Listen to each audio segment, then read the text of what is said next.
আসসালামু আলাইকুম। আমি আব্দুল্লাহ সাজিদ। 2025-26 সেশনে ঢাকা বিশ্ববিদ্যালয় মানবিক বিভাগ থেকে দ্বিতীয় স্থান অর্জন করেছি, আলহামদুলিল্লাহ। আসলে মূলত আমাদের যে বাংলা ইংলিশের যে টেক্সট বুকগুলো আছে সেগুলো তো আমাদের জন্য বলতে গেলে অনেকটা ম্যান্ডেটরি, সেগুলো ছাড়া আম চিন্তাই করা যায় না।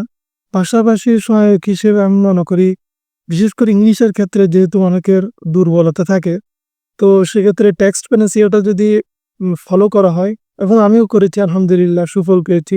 এক্ষেত্রে বিশেষ করে ভোকাবুলারি গুলা, এবং যেহেতু রিটেনের একটা ফ্যাক্টর আছে এখানে, তো রিটেনের ক্ষেত্রে হয় কি, সেন্টেন্স মেকিং এর ক্ষেত্রে অনেকে একটু ডিফিকাল্টি ফিল করে।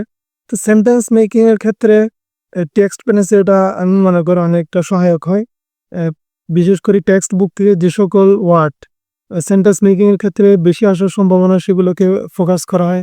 পাশাপাশি প্যারাগ্রাফ রাইটিং এর ক্ষেত্রেও টেক্সট বুক বেসড যে কনসেপ্ট গুলো আছে সেগুলোর প্রতি অনেক ফোকাস করা, যা রিটার্নের ক্ষেত্রে ভালো একটা নাম্বার ক্যারি করতে অনেক সহায়ক হয়।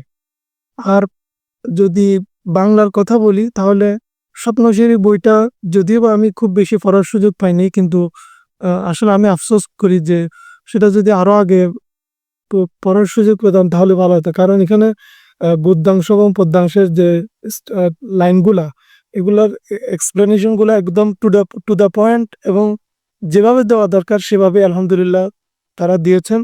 এবং এক্ষেত্রে বাংলায় নাম্বার ক্যারি করার ক্ষেত্রে এটা খুব বেশি হেল্পফুল হবে বলে আমি মনে করি। প্যানেসিয়া সিরিজের বইগুলা বলতে গেলে টু দ্য পয়েন্ট, যেসব জিনিস ভার্সিটি অ্যাডমিশনের ক্ষেত্রে সবথেকে গুরুত্বপূর্ণ সেগুলোকেই ফোকাস করা হয়েছে।